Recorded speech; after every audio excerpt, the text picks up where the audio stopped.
Halo pemirsa, jumpa perdana dengan saya Ical ya. Salam sehat. Di kesempatan pertama ini saya ingin memperkenalkan channel saya yang diberi nama Charlie Smash. Charlie mengartikan identitas saya, sedangkan Smash mengartikan pukulan keras kepada para pihak yang sengaja menciderai kehidupan bersama, berbangsa, lebih khusus berdaerah di Kabupaten Halmahera Utara, Provinsi Maluku Utara. Keberadaan channel ini diharapkan dapat menjadi tempat berdiskusi para khalayak, sekaligus memberikan masukan, baik itu berupa kritik, dukungan, dan apalah terhadap kebijakan-kebijakan yang diambil pemerintah atau pihak-pihak tertentu dalam kerangka negara demokrasi Pancasila. Hendaknya apa yang kita lakukan kalau boleh bermuara kepada sebuah kebaikan. Nama saya Juril Charlie Ontoni.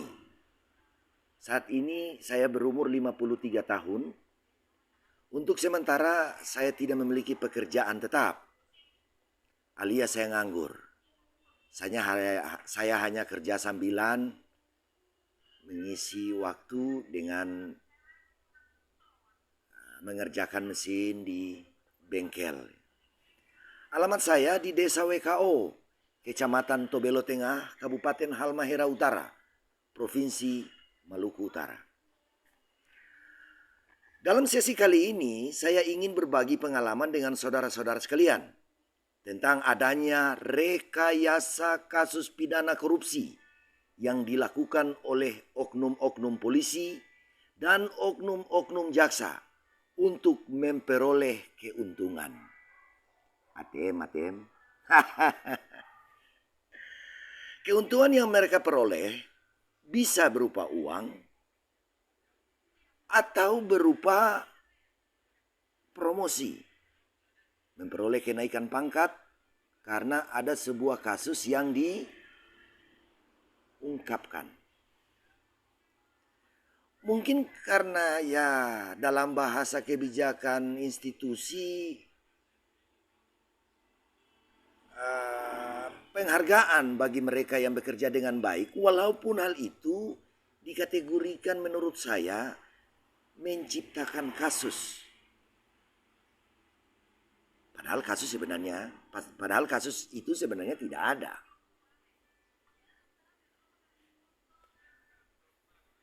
Apa yang terjadi ini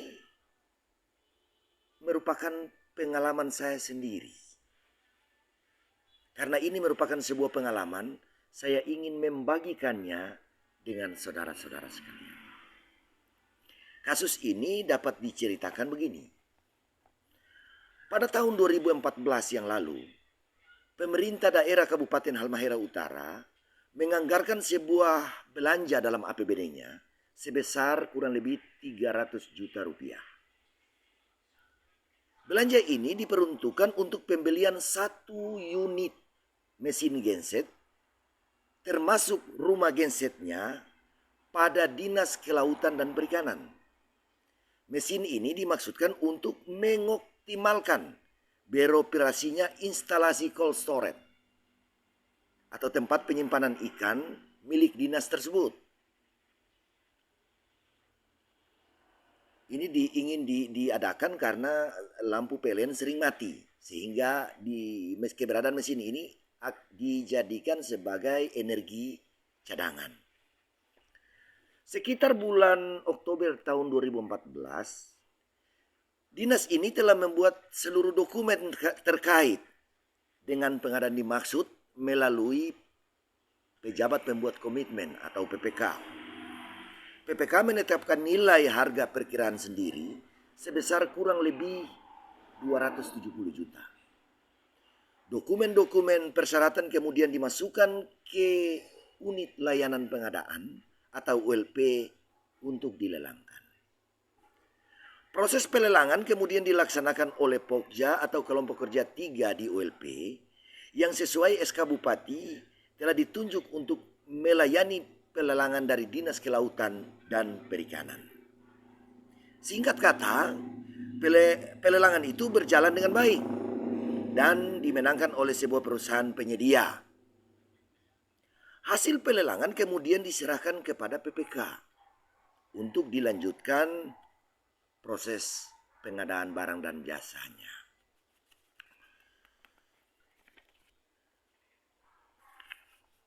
Kontrak kemudian ditandatangani dan pekerjaan dilaksanakan. Karena sebab-sebab tertentu, pekerjaan ini terlambat dari jadwal yang ditentukan dalam kontrak. Mesin yang dibeli sendiri oleh PPK dari Jakarta terlambat tiba di tempat.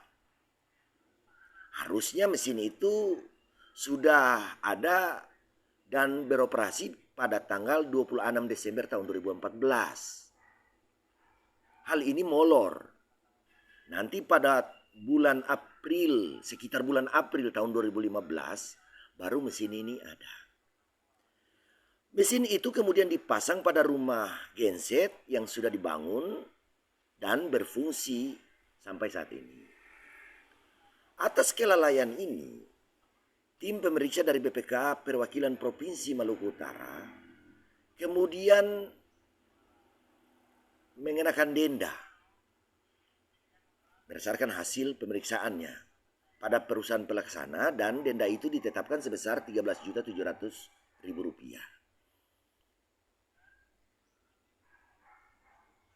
Denda ini kemudian dibayar oleh direktur perusahaan di rekening kas daerah. Dan pekerjaan ini kemudian dinyatakan selesai dan tuntas. Pada awal tahun 2016, di saat 2 tahun ya, setahun setelah di awal tahun 2016, kurang lebih sekitar bulan Januari, di saat akan dilakukan suksesi kepemimpinan karena ada bupati baru yang terpilih dan akan dilantik pada bulan Februari, tanpa dasar polisi memanggil saya melalui surat untuk memberikan keterangan terkait adanya dugaan tindak pidana korupsi dalam pengadaan mesin genset itu. Saya tidak tahu sumbernya dari mana.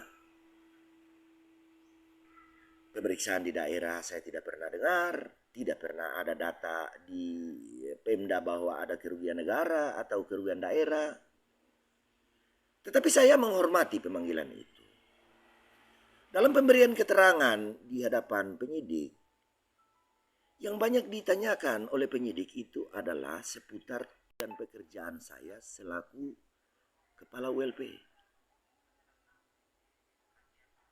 Tupoksi saya selaku kepala ULP. Dengan penuh hormat, saya menjelaskan, menerangkan tentang tugas pokok saya sebagai kepala ULP. Setelah itu selesai. Kemudian saya dipanggil lagi untuk memberikan keterangan. Beberapa kali saya diminta untuk memberikan keterangan sebagai saksi. Ya, materi pertanyaannya hanya seputar tugas pokok saya sebagai kepala ULP. Saya tidak pernah diperhadapkan dengan siapapun juga. Hanya saya sendiri yang diperiksa. Kondisi ini saya laporkan ke atasan saya, yakni sekretaris daerah. Saya berharap ada solusi atau jalan keluar. Pertanyaan saya, kenapa saya diperiksa polisi? Toh saya tidak mencuri, tertangkap mencuri. Toh saya tidak tertangkap memberi. Saya tidak tahu.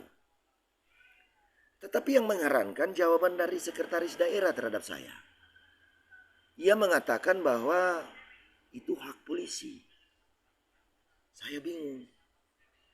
Loh, kok hak polisi? Saya akan bekerja untuk Bapak. untuk institusi ini. Yang berhak menyalahkan saya dalam bekerja itu Bapak, bukan polisi. Tetapi itulah perdebatan-perdebatan antara saya dengan sekretaris daerah. Saya berkeinginan untuk bertemu bupati, baik pejabat maupun bupati terpilih, tapi selalu ditolak. Saya tidak tahu. Saya seperti ayam kehilangan induk.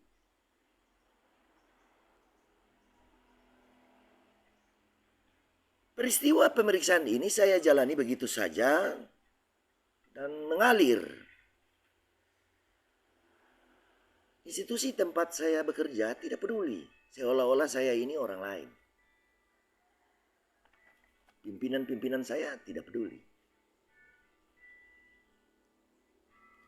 Sementara polisi memeriksa dan kemudian sampai meningkatkan status saya sebagai tersangka. Saya mendengar informasi ada beberapa rekan PNS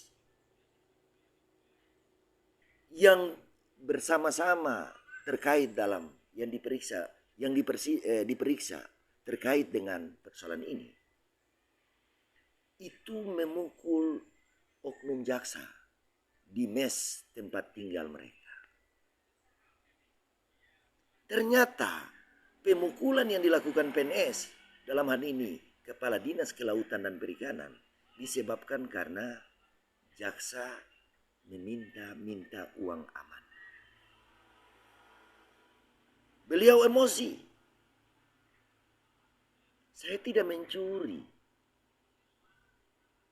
Kenapa Anda minta uang aman? Menurut dia dan salah satu rekan stafnya, dia mengatakan bahwa jaksa mengatakan kepadanya bahwa mereka bisa mengatur kasus. Kalau kasus itu mau ada, kasus itu mau masuk selokan atau berjalan di jalan aspal, itu tergantung mereka. Setirnya dipegang oleh mereka. Karena emosi, tidak punya uang, diminta-minta, ketakutan. Malam hari mereka mendatangi mes tempat tinggal para jaksa dan melakukan pemukulan kepada para jaksa. Kondisi ini menyebabkan pada bulan Oktober tahun 2016, polisi kemudian menyerahkan para tersangka. Di situ baru saya tahu bahwa kami bertujuh. Saya bersama 6 rekan lainnya diserahkan ke jaksa. Di dalamnya 7 orang itu 1 kontraktor dan 6 orang PNS.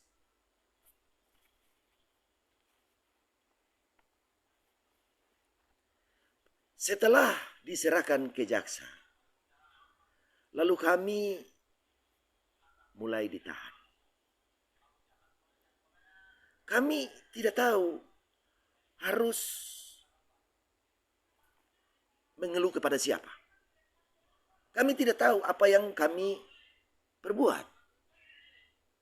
Kami tidak tahu. Kami korupsi apa? Kami tidak tahu. Yang bisa menolong kami hanya istri-istri kami yang juga tidak tahu apa-apa. Kami ditahan. Kami menjadi tahanan jaksa. Mulai dari situ kami ditahan di dalam penjara. 2 minggu setelah ditahan di dalam penjara oleh jaksa, kami diberi sebuah surat dokumen. Di situ tertulis yang kami baca di depan. Surat dakwaan. Kami semua kaget. Di dalamnya dikatakan oleh jaksa, kami merugikan keuangan negara sebesar 128 juta dalam pengadaan mesin generator itu atau mesin genset. Dari mana ini 128?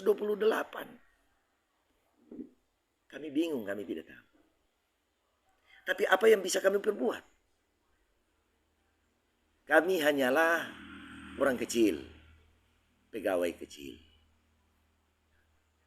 Berbeda dengan mereka yang memegang kekuasaan hukum. Luar biasa. Tak berselang lama, 1 bulan kami ditahan di lapas kelas 2 Tobelo sebagai tahanan titipan jaksa. Kami kemudian dibawa ke rutan Ternate untuk diadili di Pengadilan Tindak Pidana Korupsi di Ternate. Pada awal persidangan sempat batal, hakim menolak.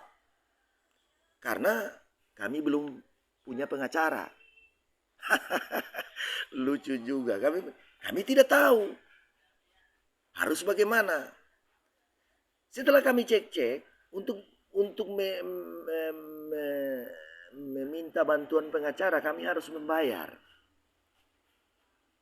Per orang bisa kurang lebih sekitar 50 juta. Uang dari mana? Aduh. Ya, pada akhirnya setelah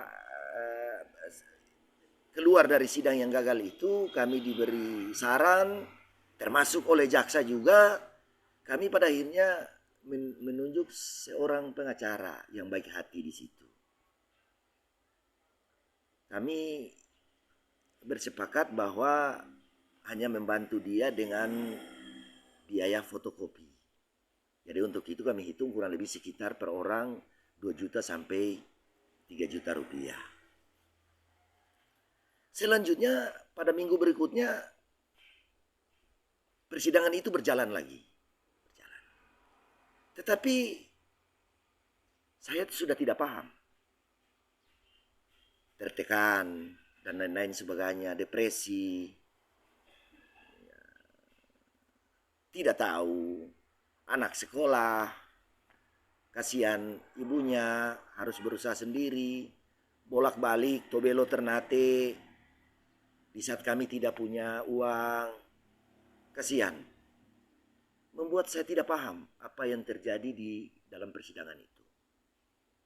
Persidangan itu ibarat menurut saya ya, ibarat saling baca dokumen antara pengacara dan jaksa, diselingi dengan sedikit tanya jawab. Suatu saat pengacara ini menyampaikan kepada saya, kalau boleh Bapak menghubungi pemerintah daerah agar dapat memberikan kesaksian yang meringankan. Karena setahu dia persoalan ini tidak ada hubungannya dengan pemerintah daerah, sedangkan di sini dikatakan bahwa kalian merugikan negara, siki, dalam hal ini keuangan daerah. Permintaan ini diperjuangkan oleh istri-istri kami yang PNS. Mereka kemudian menghubungi Kepala Inspektorat Daerah. Karena Inspektorat Daerah yang lebih tahu dan paham tentang ada tidaknya kerugian daerah. Awalnya dia berjanji pada waktu istri-istri kami menghadap beliau. Tetap dia akan membantu. Karena ini adalah hal yang benar.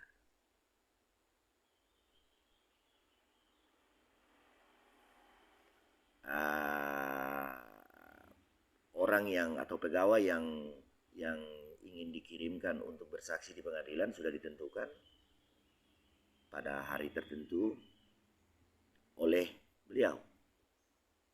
Tetapi pada saat atau pada jadwal sesi persidangan, saksi yang kami harapkan tidak pernah hadir. Di situ saya hancur. Saya menganggap ada konspirasi yang kuat dari para penguasa melalui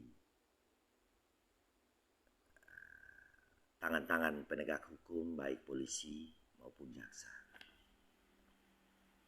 Pada akhirnya saya pasrah. Saya mengatakan untuk teman-teman, ya kita mau bisa apa? Tidak ada yang bisa kita perbuat.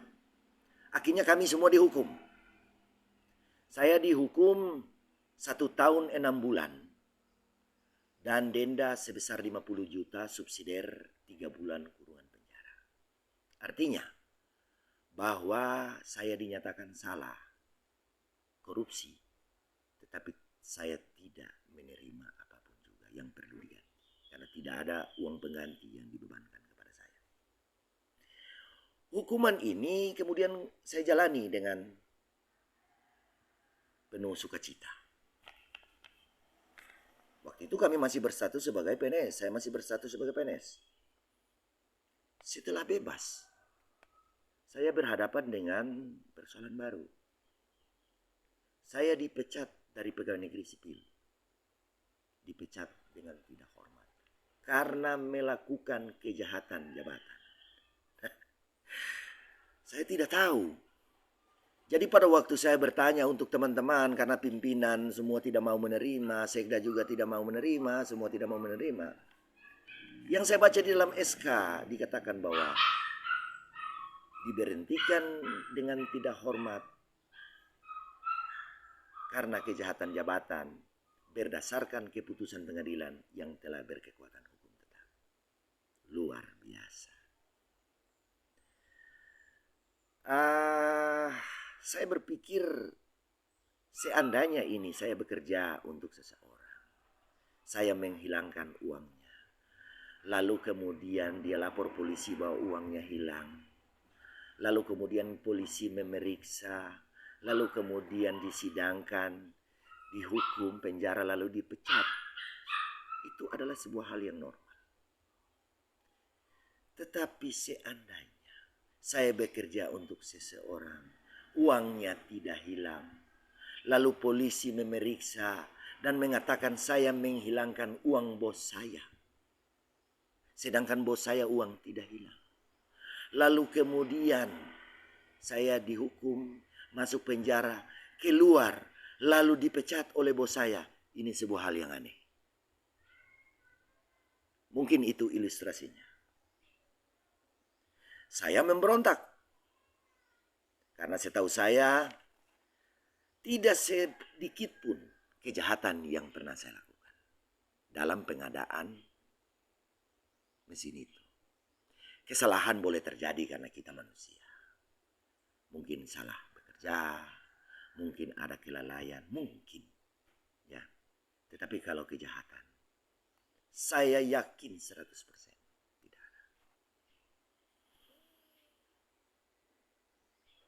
Pelanggaran yang dituduhkan kepada saya justru dituduhkan oleh polisi, dituduhkan oleh jaksa, seolah-olah mereka lebih tahu kerja pada jabatan yang saya miliki. Saya juga tidak pernah tahu pekerjaan yang mereka lakukan. Mereka juga seharusnya tidak pernah tahu dengan pekerjaan yang saya lakukan. Jika mereka ingin mengatakan bahwa saya membuat pelanggaran,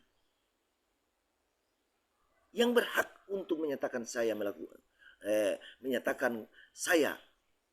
dalam bekerja melakukan pelanggaran itu adalah inspektorat daerah sebagai aparat pengawas intern pemerintah di dalam institusi saya. Kok tidak ada data pemeriksaan terhadap saya? Ya, tapi begitulah. Namanya orang kecil. Apalagi di daerah, jauh dari pusat. Ya. Itu bisa diobok-obok, ditakut-takuti. Setelah dihajar, baru tersinggung. Saya berharap ini menjadi perhatian kita semua.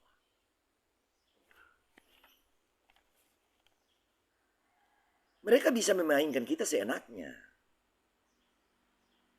Toh, ibarat memegang parang, mereka pegang ulunya, kita pegang tajamnya. Kita keras, luka. Mereka aman-aman saja. Tapi semangat saya tetap kuat.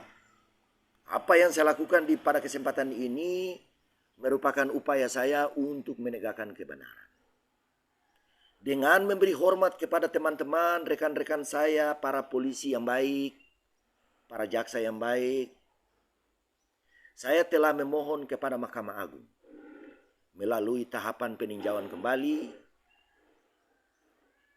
untuk melihat kembali, meninjau kembali peristiwa kasus pidana yang pernah saya alami pada beberapa waktu yang lalu. Sementara ini, saya sementara menunggu hasilnya. Saya yakin, saya sendiri tanpa pengacara ya, saya yakin 99% permohonan saya diterima oleh Mahkamah Agung. 1% Tuhan punya, tapi sangat berkuasa. Mungkin karena Tuhan memiliki rencana lain untuk saya. Harapan saya menyampaikan pengalaman ini kepada semua orang, kepada publik, itu agar publik tahu apa yang terjadi dalam pemerintahan, khususnya penegakan hukum. Jangan dengan berita lalu kemudian seolah-olah dilakukan pembentukan opini ya. Jangan kita terjebak di dalam pembentukan opini yang sesat. Dan khususnya kepada PNS daerah, jangan pernah takut untuk bekerja. Jangan pernah takut. Dan berbuatlah kebaikan. Jangan kejahatan. Kita kalau takut, itu berarti karena kita sering berbuat jahat. Hentikanlah berbuat jahat. Marilah kita berbuat baik. Marilah kita bersatu. Kita Korpri, Korps Pegawai Republik Indonesia, yang sudah berjanji. Harusnya kita saling melindungi. Kita harus mengatakan yang benar kalau benar, yang salah kalau salah. Tetapi yang terjadi di daerah saat ini, entah mungkin karena politik daerah, begitu kuatnya para bupati merasa diri sebagai penguasa, mereka bisa menentukan si A, si B untuk naik ke jabatan A, jabatan B, jabatan C. Oleh karenanya, kondisi ini menimbulkan para aparatur PNS di daerah itu bukan bekerja mempergunakan otak, tapi lebih banyak mempergunakan lidah untuk menjilat. Oke, baiklah teman-teman. Mari kita bekerja untuk kebaikan dan kesejahteraan rakyat kita atau masyarakat kita di daerah. Harapan ini juga dengan penuh hormat saya sampaikan untuk Bapak Kapolri, Bapak Jaksa Agung, Bapak Mendagri. Tolong usut tuntas kasus ini. Kalau banyak di daerah dikatakan ada banyak oknum-oknum jahat, jaksa, polisi yang memainkan kasus dan menjadikan masyarakat atau khususnya PNS daerah sebagai ATM-ATM, itu baru berita. Tapi kalau saya melaporkan sesuatu yang jelas, saya juga berharap kepada PNS daerah untuk berani menyampaikan sesuatu yang benar. Kita keluar dari intimidasi-intimidasi yang sering dilakukan oleh oknum-oknum jahat, polisi dan jaksa. Sekian dan terima kasih. Salam hormat. Charlie.